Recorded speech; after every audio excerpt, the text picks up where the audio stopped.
안녕하세요. 저는 60대 중년의 여성입니다. 내 사연을 담은 글을 써서 보내야겠다고 늘 생각했으면서도 막상 제 소개부터 하는 것부터가 막막하네요. 나 자신을 뭐라고 설명할 수 있을까요? 제 스스로 기구한 팔자라고 말을 하고 싶진 않지만 남들이 보기에는 저는 불쌍하고 가여운 여자였을 겁니다. 저는 제 인생에 있어서 가장 소중한 존재를 잃어버렸기 때문이죠. 남편 잃은 여자는 과부라고 하고 부모 잃은 사람은 고아라고 하는데 자식 잃은 사람을 부르는 말은 없다더군요. 그래서 저도 저를 뭐라 설명해야 할지 모르겠습니다. 수십 년 전 안타까운 일로 어린 아들 둘을 떠나보내고 저는 늘 그 죄책감과 상실감을 가진 상처 입은 마음으로 살아왔습니다. 한때는 자식들 따라서 떠나고 싶은 마음을 먹기도 했지만 부모님께서 주신 귀한 목숨을 제 마음대로 함부로 할 수가 없었어요. 그래서 어쩔 수 없이 연명하듯이 살아왔던 저였습니다. 억지로 살아서 그런지 마땅히 인생에 대단한 일을 한 것도 없고 남들에게 자랑할 만한 일도 없었네요. 그랬던 제가 이 나이에 인생 최고의 일을 경험하게 되었습니다. 저도 직접 겪어보고도 몇 번이나 현실이 맞는지 확인을 해야 했던 일이었죠. 그래서 제가 오늘 그 사연을 한번 보내보려 합니다.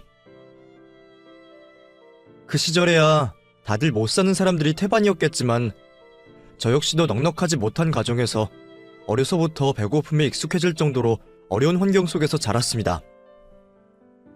가난하고 식구 많은 가족들 사이에서 저는 부모님께 관심을 받는 자식도 아니었었죠. 좁은 집에 여러 식구들로 늘 북적거리는 집이었는데도 저는 이상하게 항상 외롭고 쓸쓸한 심정이었어요.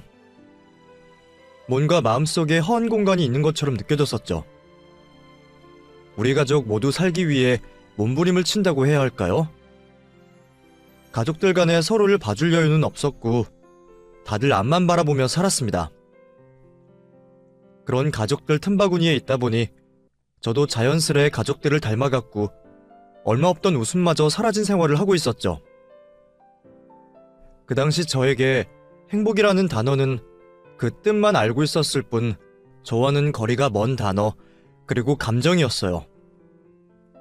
그런 저에게 행복이라는 걸 느낄 수 있게 해준 사람이 바로 제 남편이었습니다.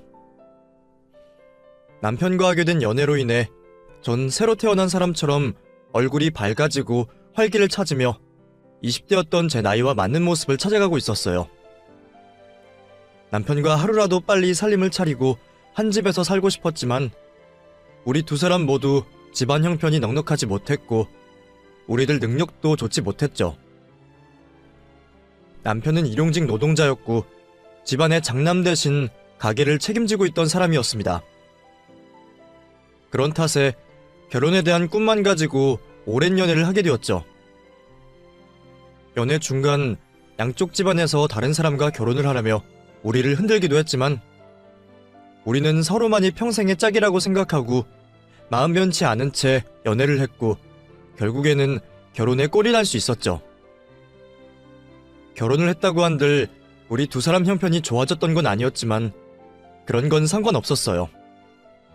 진심으로 사랑하는 남편과 한 이불을 덮고 같은 장소에서 눈을 뜨고 살 비비며 살고 있다는 게 그 무엇보다 중요했고 그 누구보다 행복한 여자로 만들어주었죠.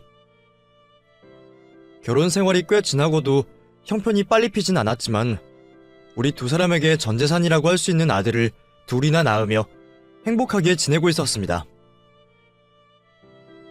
그런데 그 일이 생기게 되었죠. 일을 하러 나간 남편이 연락이 되지 않았어요. 그 당시에도 일용직으로 일을 하고 있다 보니 가끔은 멀리 다른 지역으로 며칠간 일을 하고 돌아오는 경우가 있었습니다. 멀리 나갈 때면 항상 머무는 숙소에서 전화를 주던 사람이었죠. 연락 없는 남편으로 인해 걱정이 되었던 저는 공사 현장으로 전화를 하게 되었고 그곳에서 숙소 쪽으로 연결을 시켜줬죠.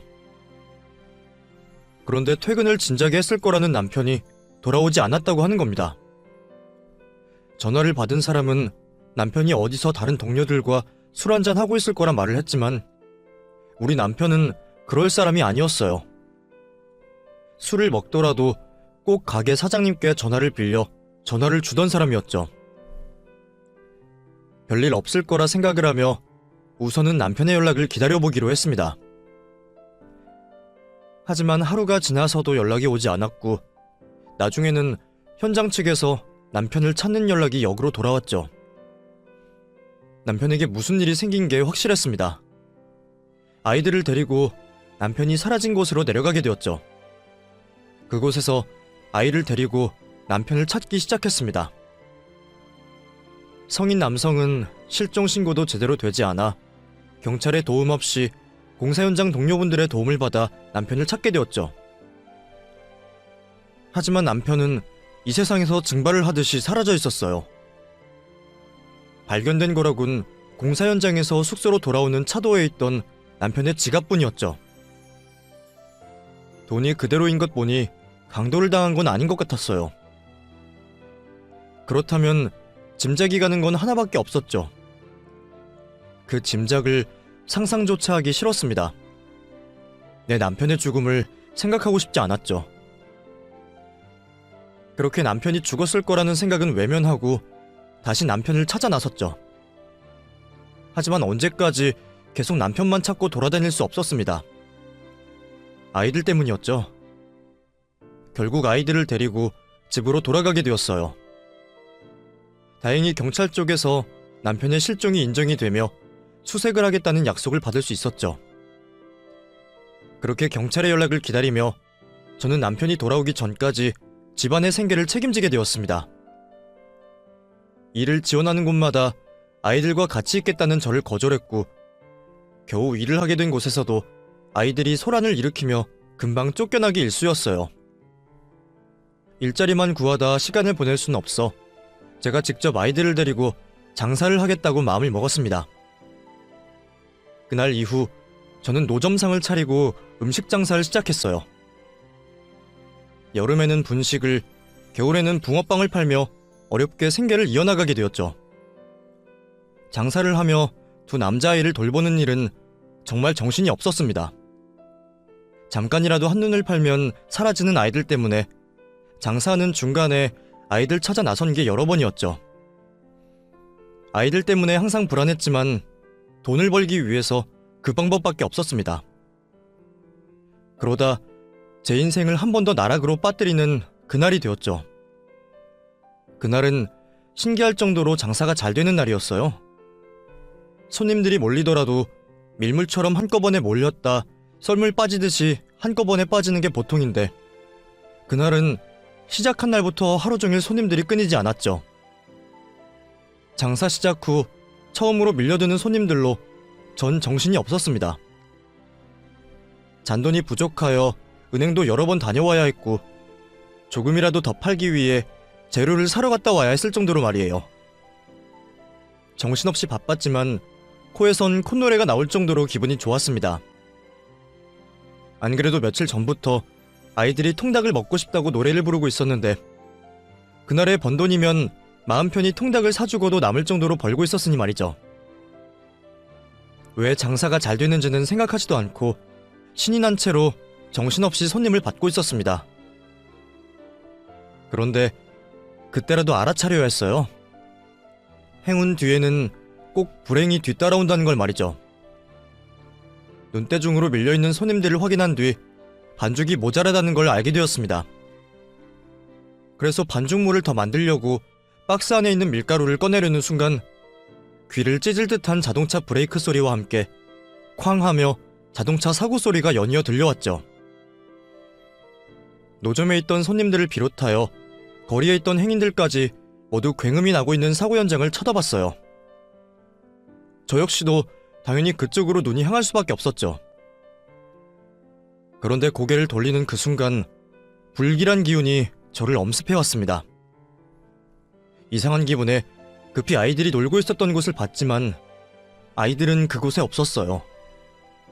아이들이 제 곁에 없다는 걸 그제서야 눈치채게 된 거죠. 그때부터 정신이 반쯤은 나가 있었던 것 같아요. 저도 모르게 발길이 사고가 난 쪽으로 향했고 사고 현장을 둘러싸고 있던 사람을 밀치며 다가갔죠. 그리고 그곳에는 차가운 아스팔트 바닥에 누워있는 제 아이들을 확인하게 되었습니다. 아이들에게 뛰어왔던 저는 흐르는 피를 닦으며 사람들에게 도와달라 목을 놓아 소리쳤어요. 아이들을 지혈하며 제발 병원에 이송될 때까지만 숨이 붙어있어 주길 바랬죠. 제가 알고 있는 모든 신들에게 부탁을 했습니다. 이 아이들이 저에게는 전부이니 제발 뺏어가지 말아달라고 마음속으로 빌고 또 빌었어요. 구조대가 사고 현장으로 들어오고 아이들을 이송하며 응급조치를 취하는 모습을 보게 되자 신락 같은 희망이 있을 거라고 생각했습니다. 하지만 두 아이 모두 병원에서 손을 써보기도 전에 세상을 떠나게 되었어요. 아이들의 사망 선고를 듣고 나서는 모든 걸 포기하고 싶은 심정이었습니다. 남편도 모자라 이제는 이 세상의 전부인 두 아이마저 데려가다니 하늘이 저보고 죽으라며 낭떠러지로 떠미는 것 같았죠. 그날 이후 정신을 놓고 살게 되었어요.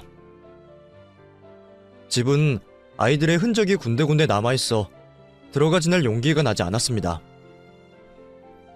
그래서 거리를 떠돌며 하루 종일 하늘을 원망하고 있었죠. 그러다 우리 아들 또래의 아이들을 보게 되면 정신을 못 차리고 그 아이의 뒷모습만 보고 쫓아갔던 것 같아요.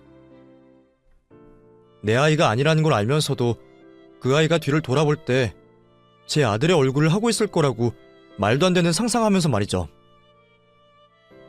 그러다 어느 날 문득 이렇게 인생을 허비해서는 안 되겠다고 싶었어요. 갑자기 무슨 영문에 그런 생각이 들었는지 모르겠지만 제가 그렇게 사는 것이 내 아이들에게 부끄럽고 못할 짓이라는 생각이 드는 겁니다. 그래서 앞으로 남은 저의 인생을 다른 이들을 위해 희생하며 살기로 마음먹었죠. 어차피 저는 목숨만 붙어있을 뿐 제 인생은 아이들이 죽었을 때 함께 죽었던 거였으니까요. 그래서 저는 사람들을 돕는 일을 하는 사회복지사가 되기로 결심했습니다. 늦은 나이에 공부가 쉽지만은 않았지만 앞으로 제 인생에 어떤 어려움이 있더라도 아들 잃은 슬픔에는 비할 바가 아니었어요. 그래서 저는 묵묵히 어려움을 감수하며 결국 사회복지사가 될 수 있었죠. 그렇게 사회복지사가 된 저는 그 후로 도움이 필요한 사람들을 찾아다니며 사람들을 돕는 일에 제 삶을 사용하게 되었습니다. 그러다가 경수를 만나게 되었죠. 처음 경수를 만났던 건 길 위에서였어요. 무슨 일인지 보호자도 없이 길 위에 홀로 있던 경수는 자신이 어디서 왔는지 자기 이름이 뭔지도 알지 못했습니다. 나이를 물어도 모르는지 고개를 젓는 아이는 얼핏 봐서는 6, 7살 정도로 보였어요. 처음에는 길을 잃어버린 것 같아 경찰서에 데려갔지만 경수를 찾는다는 신고는 없었습니다. 경찰들을 도와서 열심히 아이 부모를 찾아보고 아이의 얘기를 들어보려 했지만 아무 소득이 없었죠. 결국 사회복지사인 제가 갈 곳 없는 경수를 잠시 돌봐주게 되었습니다. 혹시 아이가 어른들이 무서워서 말을 하지 못하나 싶었던 저는 시간을 두고 차분히 아이에게 다가가려 했어요. 아가, 집이 어디야? 이름이 뭐야? 부모님 보고 싶지 않아? 엄마께서 찾으실 것 같은데? 아이가 자기 이름이라도 알고 있어야 부모를 찾을 수 있을 거다 싶어서 아이의 이름이라도 꼭 알고 싶었지만 저의 끊임없는 노력에도 경수는 아무것도 기억해내지 못했습니다. 처음에는 말도 제대로 못하는 걸 보고 아이가 지능에 문제가 있나 싶을 정도였어요. 결국 찾는 사람도 나타나지 않고 신원을 모르는 그 아이는 고아 신세가 되어야 했습니다. 그리고 아이는 보육원에 가야만 했죠. 그런데 저는 그 아이가 자꾸 눈에 밟혔어요. 처음에는 아이를 잃었을 부모에게 공감이 되어 하루빨리 부모를 찾아주고 싶었는데 혹시 버림받았을지 모른다는 생각을 하니 아이가 걱정이 되더라고요. 얼마나 데리고 있었다고 벌써 아이에게 정이 들어 있었죠. 게다가 아이가 보육원으로 가면 잘 지낼 수 있을지 걱정이었습니다. 아직 말도 제대로 못하고 아무것도 기억 못하는 아이라 저희 집에서도 이제 겨우 조금 적응해서 밥이라도 먹을 정도였는데 그런 아이가 또 환경이 바뀌게 되면 얼마나 힘들어질까 싶었어요. 우리 아들들과 비슷한 또래의 경수를 보며 아들 생각이 났던 저는 경수를 계속 임시보호하기로 결심을 했습니다. 아직 입양까진 모르겠지만 경수가 괜찮아질 때까지만이라도 제가 데리고 있으면 좋겠다 싶더라고요.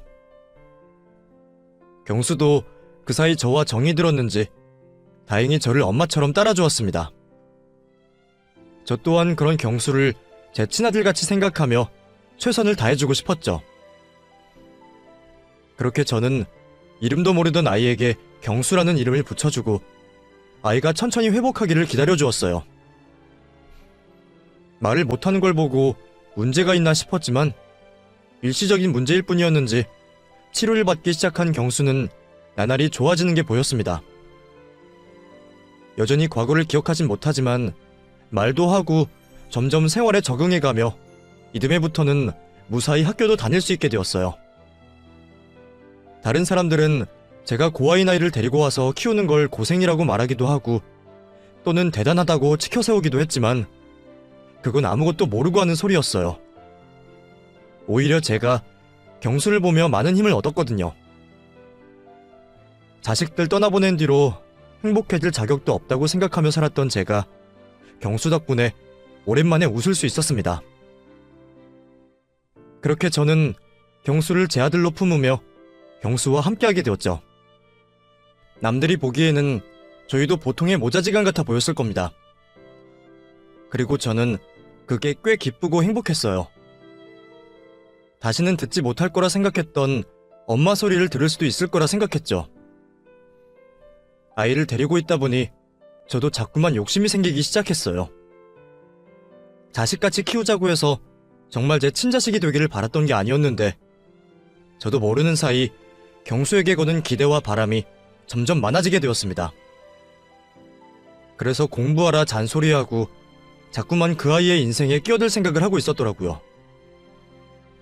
그래도 다행히 경수는 늘 제가 시키는 대로 잘 따라와 주었습니다. 공부도 열심히 해서 어느새 대학생이 되었죠. 그때 아줌마를 만나지 않았더라면 제 인생이 어떻게 되었을지 전부 아줌마 덕분이에요. 제가 꼭 성공해서 언젠가 보답할게요. 경수는 제게 꼭 보답을 하고 싶어 했지만 언제부터인가 저의 간섭을 부담스러워하는 듯 했습니다. 하지만 그 당시 저는 경수가 그런 마음을 품고 있는지 몰랐고 뭐든 시키는 대로 제 뜻에 따라서 하는 걸 보며 모든 게 괜찮다고 생각했죠. 그러다 경수가 자신이 사귀고 있는 여자친구를 저에게 소개시키고 싶다는 말을 해왔습니다. 정식으로 사귀는 여자친구를 소개시켜주는 게 처음이다 보니 무슨 바람이 불어 그러나 싶었어요. 기대에 부풀어 경수의 여자친구를 소개받게 되었지만 경수의 여자친구는 아무리 봐도 우리 경수와는 어울리는 것 같지 않았습니다. 저는 경수가 더 참하고 어른스러운 여자친구를 만나서 상처 많은 경수를 보듬어줬으면 했는데 그 애는 곱게 자라 철없는 티가 나는 아이였습니다. 어려서 어쩔 수 없겠지만 오히려 경수가 그 아이를 더 챙기고 희생하는 걸 보며 실망스러울 수밖에 없었죠. 그래서 저는 어쩔 수 없이 솔직한 제 심경을 전할 수밖에 없었습니다. 경수야, 내가 보기에는 그 친구는 아무래도 너와 어울리지 않는 것 같다. 공부도 너보다 못하는 것 같고 곱게 자라서 그런지 어리광만 많던데 그런 친구랑 사귀다가는 네가 고생만 하지 않겠니? 물론 연애야 그냥 사귀다 헤어질 수 있지만 사람 일이라는 게 혹시 모르는 거니 말이야. 아줌마는 경수 네가 더 어른스럽고 속 깊은 여자를 만났으면 좋겠어. 저 지금 여자친구 많이 좋아해요. 아줌마가 보기에는 철없는 어린애 같을지 모르지만 나름 속도 깊고 정도 많고요. 애초에 제 사정 다 알고도 괜찮다고 해준 여자친구예요. 그러니까 그런 말씀은 안 하셨으면 좋겠어요. 그리고 말이 나와서 말이지만 앞으로도 제 일에 대해서는 관여 안 하셨으면 좋겠어요. 관여를 하지 말라니. 너 어떻게 아줌마한테 그런 말을 할 수 있니? 내가 다 너 잘되라고 그러지 괜히 잔소리하는 거니? 솔직히 저 아줌마가 저한테 그러시는 거 부담스러워요. 제 생각하셔서 그러시는 거 알고 참았지만 이제는 하다 못해 제 여자친구 문제까지 두고 이러시는 거 스트레스 받아요.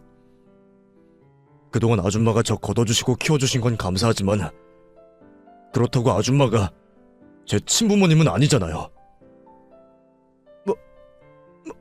뭐라고? 경수, 너 지금 그 말 진심이니? 내가 너를 어떻게 생각했는데 그렇게 섭섭한 말을 할 수 있어. 그래, 내가 네 친부모도 아니지만 나는 너를 내 아들처럼 키웠어. 그만큼 사랑하고 아꼈고. 그런데 경수, 네가 그런 말을 하면 내 속이 어떻겠니? 그래서 더 말을 못했던 겁니다. 친부모님이었으면 진작 화냈을지 몰라요. 아무리 부모라도 과한 간섭은 하면 안 되는 건데 아주머니는 저한테 간섭을 하고 걱정을 하는 걸 넘어서 집착하는 것 같이 느껴져요. 저를 아줌마 아들의 대체품처럼 생각하시는 것 같다고요. 아줌마가 자꾸 이러시면 저 앞으로 아줌마랑 잘 지내기 어려울 것 같아요. 집착이라니, 대체품이라니, 너 정말 너무하구나. 저는 전부 아이를 위해서 했던 일들이 경수에게는 부담이고 집착이었다는 말에 저는 큰 충격을 받고 말았습니다.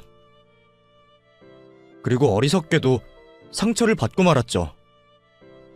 내가 주면서도 돌려받기를 바라면 안 된다고 생각했었는데 저도 모르게 그 아이가 제게 자식 노릇하기를 바랐던 모양입니다.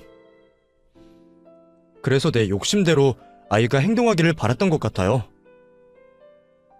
경수도 참을 만큼 참았던 건지 결국 속마음을 내비쳤고 그 일로 저희는 갈등을 빚게 되었습니다.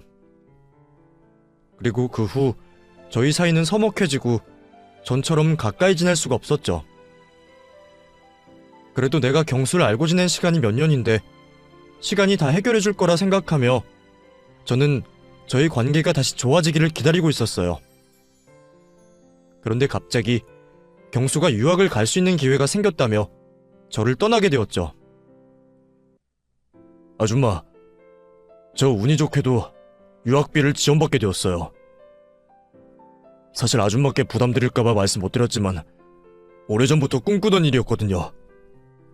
그래서 저 이번 기회에 포기하고 싶지 않아요. 유학이라니, 나는 그런 일은 전혀 몰랐구나. 아무리 그래도 혼자 괜찮겠니? 사실 저 혼자 가는 거 아니에요. 여자친구랑 같이 가기로 했거든요. 사실 그래서 아줌마한테 먼저 소개시켜드렸던 거예요. 저희 그만큼 진지한 사이이고 서로 많이 의지하고 있어요. 그때 말씀드리려고 했는데 그런 일이 있어서 말씀을 미리 못 드렸어요. 저희가 아직 철없어 보일지 몰라도 나름대로는 생각이 있고 자신 있어요. 그러니까 믿고 보내주셨으면 좋겠어요. 이미 성인이고 대학생이니 자기 마음대로 하라면 언제라도 할 수 있는 경수였지만 착한 경수는 그 와중에도 제 기분을 상하지 않게 하려 노력하고 있었습니다. 그래서 저는 그런 경수를 아무 말 없이 보내줄 수밖에 없었죠. 그렇게 경수가 떠나고 저도 혼자 생각을 많이 하게 되었습니다. 지난 20년 가까운 시간 동안 경수를 제 친자식처럼 생각하며 모자람 없이 키웠다고 생각했는데 정작 내가 경수에 대해서는 잘 몰랐던 게 아닐까 싶더라고요. 아이가 뭘 좋아하는지 무슨 꿈을 꾸는지도 모르고 그저 제 생각에 맞춰 아이를 재단하려 했나 봅니다. 처음 경수를 만났을 때는 언제라도 아이가 원하는 방향으로 놔주겠다고 생각했었는데 어느 순간부터 제가 제 욕심에 아이를 올가매고 있었구나 후회가 들었어요. 그래서 저도 마음을 비우기로 했습니다. 아이가 여태껏 잘 자라준 것만으로 감사하며 앞으로 그 아이가 자신의 길을 찾아 떠나고 저에 대한 부담감에서 해방될 수 있도록 제가 먼저 그 아이를 놓아주기로 했죠. 그래서 저는 괜히 경수에게 연락을 하지도 않았고 가끔 경수가 연락을 해와도 일부러 피하려 했습니다. 몸이 멀어지면 마음이 멀어지는 것처럼 이러다 보면 언젠가는 그 아이가 저를 잊고 제 갈 길을 갈 거라고 생각했어요. 이제는 마음 맞는 여자친구까지 있으니 더 그러기 쉽겠죠. 그리고 저는 계속 사회복지사 일을 하며 저 혼자 지내게 될 평범한 노후를 준비하게 되었습니다. 그렇게 평범하고도 평범한 나날들을 보내고 있던 주말이었습니다. 그 당시 저의 주말은 참으로 조용한 날이었죠. 집에서 TV를 틀어놓을 때를 제외하고는 다른 소음 하나 나지 않았어요. 고요하다 못해 적막하기까지 한 집 분위기를 애써 활기차고 밝게 만들려고 하지 않았습니다. 남은 평생을 그 당시 집 분위기와 마찬가지로 혼자서 쓸쓸하고 조용한 삶을 보내게 될 테니 최대한 익숙해지려고 노력을 하고 있었죠. 아침밥을 먹고 설거지를 하고 있을 때였습니다. 어쩐 일인지 누구도 찾지 않는 저희 집에 초인종 소리가 들려왔어요. 무슨 일인가 싶어 밖으로 나가보게 되었죠. 아무런 생각 없이 문을 연 순간 제 눈앞에 꿈같은 상황이 벌어졌습니다. 지금까지 죽은 줄로만 알았던 남편이 제 눈앞에 있는 거였어요. 많이 야위고 늙긴 했지만 분명 내 남편이 맞았습니다. 평생 그리워하며 단 한 번도 잊지 못했던 남편의 얼굴을 제가 못 알아볼 리가 없었죠. 순간 이게 꿈은 아닐까 싶었습니다. 말 한마디, 손가락 하나 움직일 수 없었어요. 꿈이라면 깨지 않기를 바랬기 때문이었죠. 그때 남편이 먼저 제 손을 잡아주었습니다. 제 손을 타고 오는 촉감으로 인해 전 지금 이 상황이 꿈이 아니라는 걸 알 수 있었죠. 여보, 내가 너무 늦게 돌아왔지? 미안해. 나 때문에 그 긴 세월 동안 고생하고 우리 아이들도 나 때문에. 죽은 줄로만 알았던 남편이 제 눈앞에 있는 게 현실이라는 건 알았지만 무슨 말을 해야 할지 또 어떻게 행동해야 하는 건지 모르겠더군요. 그토록 그리워했던 남편을 눈앞에 두고도 저는 비현실적인 상황에 어찌할 바를 몰라 하며 넋이 나간 채로 있었습니다. 그때 남편의 뒤편에서 한 남자가 걸어 나왔습니다. 경수였어요. 이런 상황에 경수까지 나오니 이게 정말 무슨 일인가 싶었습니다. 죽은 줄로만 알았던 남편과 저와 연을 끊겠다던 경수까지 있었으니 말이죠. 연달아 벌어지는 비현실적인 상황에 혼절을 하기 일보 직전이었는데 경수가 저를 잡아주며 말을 해왔죠. 많이 놀라셨죠? 죄송해요. 연락이라도 드렸어야 했었는데 그 사이 번호가 바뀌신 줄도 모르고 있어서 이렇게 연락도 없이 바로 찾아올 수밖에 없었어요. 지금 이게 무슨 일이니? 혹시 네가 이 사람 여기까지 데리고 온 거야? 너 이 사람은 어디서 찾았고 또 경수 너는 어쩐 일로 여기까지 와준 거니? 네, 아저씨, 제가 모시고 왔어요. 이야기하려면 시간이 한참 걸릴 테니 우선 여기서 이러지 마시고 들어가서 말해요. 놀라신 마음도 진정시키시고요. 그렇게 남편과 경수를 거실에 앉히게 되었고 오늘 우리가 만나기 전까지의 이야기를 들어볼 수 있었습니다. 저와 언쟁을 벌이고 난 뒤 경수는 예정된 유학길을 여자친구와 함께 떠났다고 했습니다. 저에게 했던 말들로 인해 마음이 안 좋긴 했지만 돌이킬 수도 없는 일이었고 저에게 화가 난 마음도 그대로였다고 했죠. 그래서 저에게 어떤 연락도 하지 않았다고 합니다.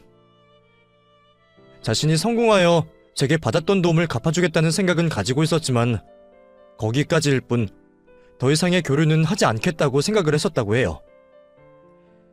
하지만 시간이 점점 지나며 저에 대한 화는 가라앉고 미안함만 남았다고 했죠. 그러던 중 같이 유학을 하던 여자친구가 경수의 아이를 가지게 되었다고 했습니다. 유학생 생활을 하던 중 생긴 아이여서 급하게 식도하지 못한 채 결혼을 하게 되었다고 했죠. 그러다 보니 정신이 없었다고 하네요.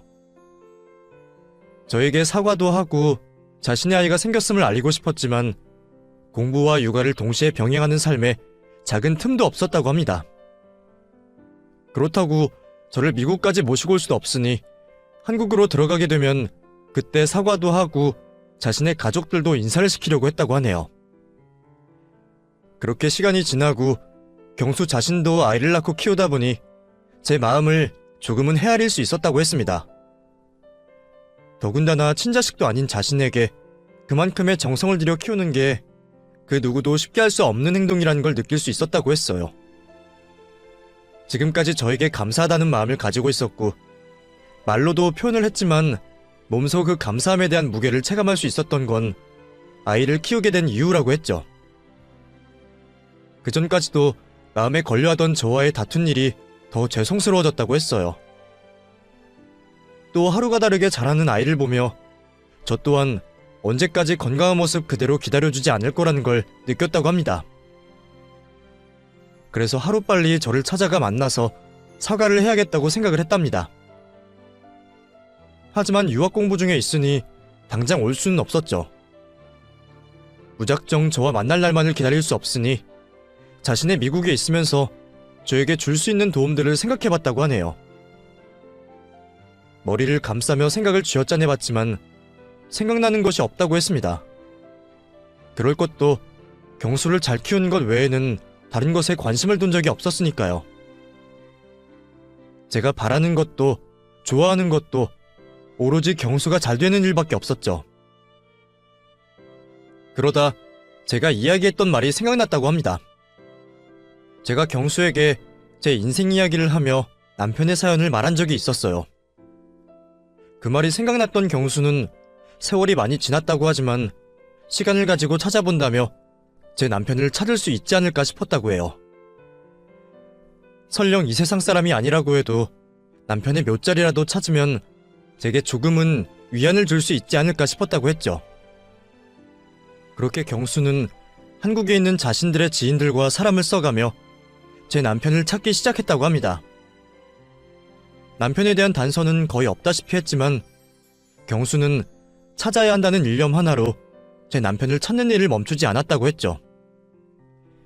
또 세월이 이만큼 지났음에도 남편이 나타나지 않는 것을 보면 기존 남편의 신상 정보나 단서는 필요 없을 거라고 생각을 했다고 합니다.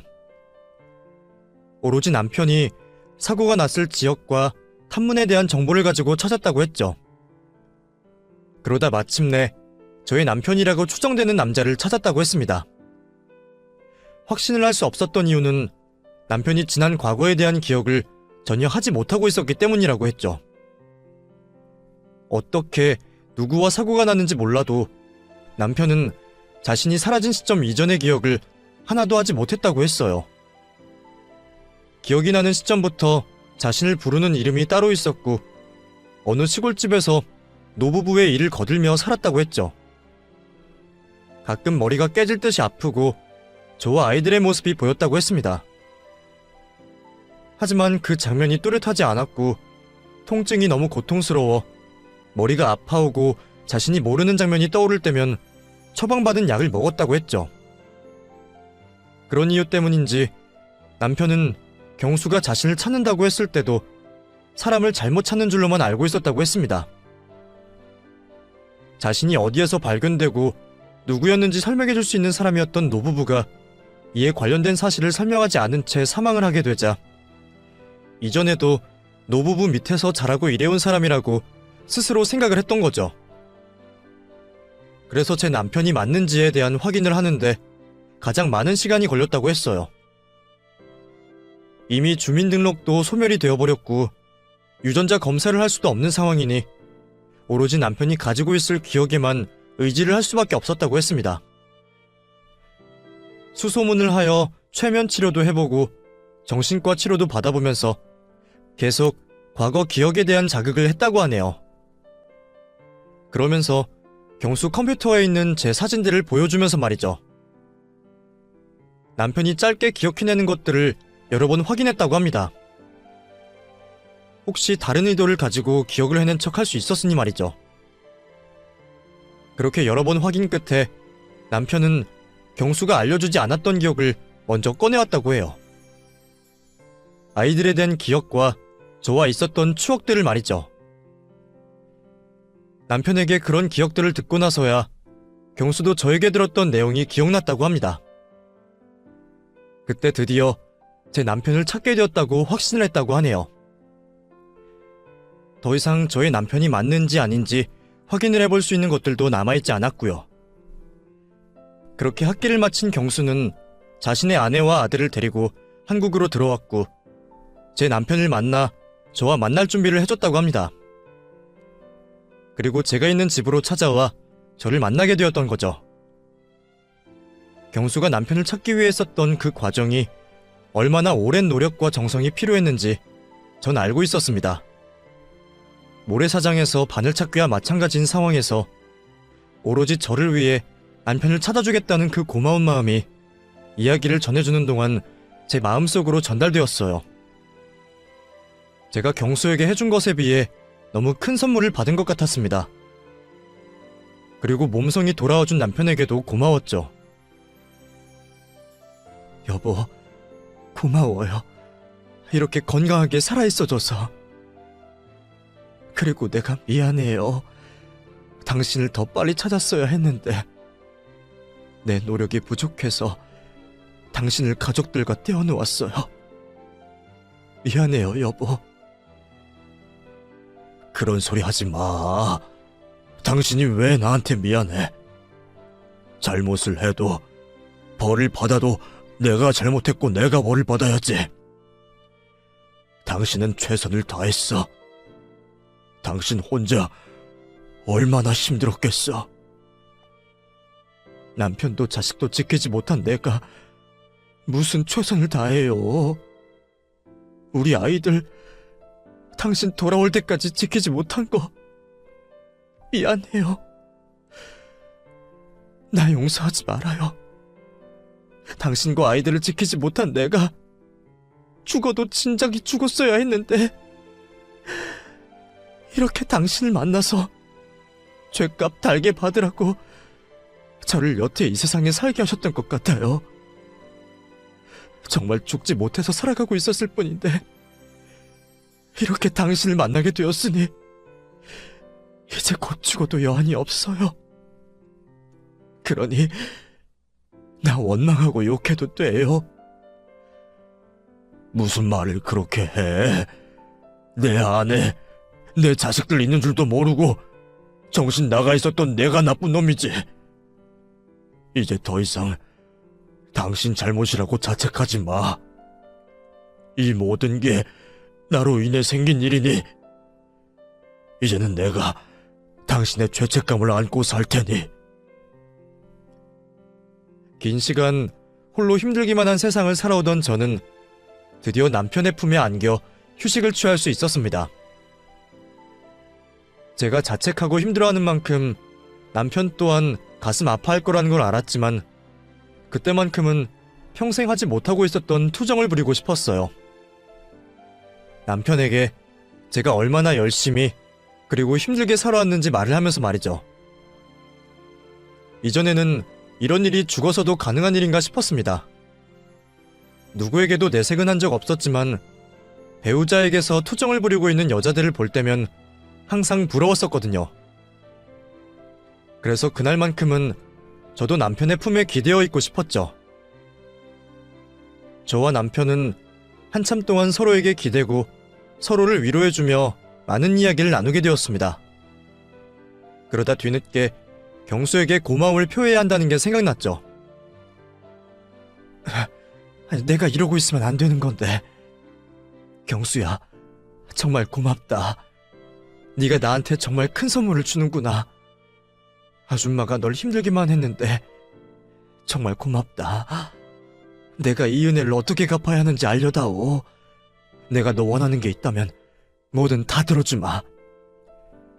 무슨 말씀이세요?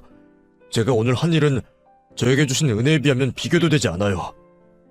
아직 제가 갚아나가야 할 은혜가 산더미처럼 쌓여있다고요. 그리고 먼저 죄송하다는 말씀 드리고 싶어요. 유학 가기 전날 제가 했던 말들로 마음에 상처 많이 받으셨을 텐데 그때 제가 머리 좀 컸다고 생각해서 감히 해서는 안 되는 말들을 아무렇게나 했던 것 같아요. 이렇게 잘 자랄 수 있던 게 누구 덕분인지 모르고 제가 헛소리를 했던 것 같아요. 정말 죄송해요. 아니다. 네 말도 맞아. 내가 너를 오랜 기간 애정을 가지고 키우다 보니 넘지 말아야 할 선을 넘어섰던 것 같아. 부모 자식 간에도 조심해야 하는 건데 내가 너무 내 생각만 했어. 너도 알다시피 아이를 둘이나 잃어버리니 그에 대한 욕심이 전부 너에게 쏠렸던 것 같아. 너를 이 세상 누구보다 잘난 아이로, 누구보다 행복한 아이로 만들고 싶다는 기준을 모두 내 기준으로 삼고 너가 그렇게 행동하도록 한 것 같고 나도 미안하구나. 그리고 내 남편 찾아줘서 너무 고마워. 충분히 그런 마음 가지실 수 있죠. 정말 절 친아들처럼 키워주셨으니까요. 그때는 제가 받는 것에 너무 익숙해져 있어서 모든 걸 당연하게 생각했던 것 같아요. 그래서 그런 말실수도 하게 된 것 같고요. 유학 가서도 계속 마지막에 다툰 일이 걸렸는데 아이를 낳고 보니 제가 얼마나 잘못한 일인지 알겠더라고요. 저에게 하셨던 행동들 전부 친아들이라고 생각하지 않으면 할 수 없는 일이라는 걸 저도 자식을 키우게 되면서 알게 되었어요. 그래서 말인데 두 분만 괜찮으시다면 절 양자로 받아주시면 안 될까요? 제가 어머님께 받은 은혜 앞으로 자식으로서 갚아나가고 싶어요. 그리고 이 세상 가장 행복한 부모님으로 만들어드리고 싶고요. 조금이라도 제 일방적인 제안이 불편하시면 거절하셔도 돼요. 양자가 되지 않더라도 최대한 자주 뵈면서 모시려고 할 테니까요. 그냥 저는 제 친어머니라고 생각이 들어서 제안해보는 거예요. 저는 경수의 말을 듣고 단 1초도 망설이지 않았습니다. 지난 기간 동안 경수를 키워오며 제가 바래왔던 일이었어요. 다만 경수 입에서 나오는 거절이 제 마음을 너무 아프게 할 것 같아 단 한 번도 입 밖으로 꺼내지 못했던 말이었죠. 경수가 제 아이가 되어준다면 전 너무 행복할 것 같았습니다. 그래서 남편의 생각도 묻지 못한 채 바로 대답을 하게 되었죠. 내가 왜 거절을 하겠니? 난 평생 너를 내 자식이라고 생각했단다. 물론 네가 싫어해서 거리가 생길까 싶어 말을 못했던 거지. 네가 먼저 그렇게 말해줘서 고맙구나. 내 남편을 찾아준 것만 해도 평생 너에게 감사해하며 살 텐데 이렇게 내 자식이 되고 싶다는 말까지 하니 너무 고마워. 제가 오히려 더 감사하죠. 이 세상 홀로 살아가게 될 고아였던 저를 거두어 주시고 자식으로 생각해 주시는데. 그런데 아저씨께서 이 상황을 받아들이고 생각하신 다음에 판단을 하셔야 할 테니 오늘 제가 말씀드린 제안의 대답은 나중에 듣는 걸로 할게요.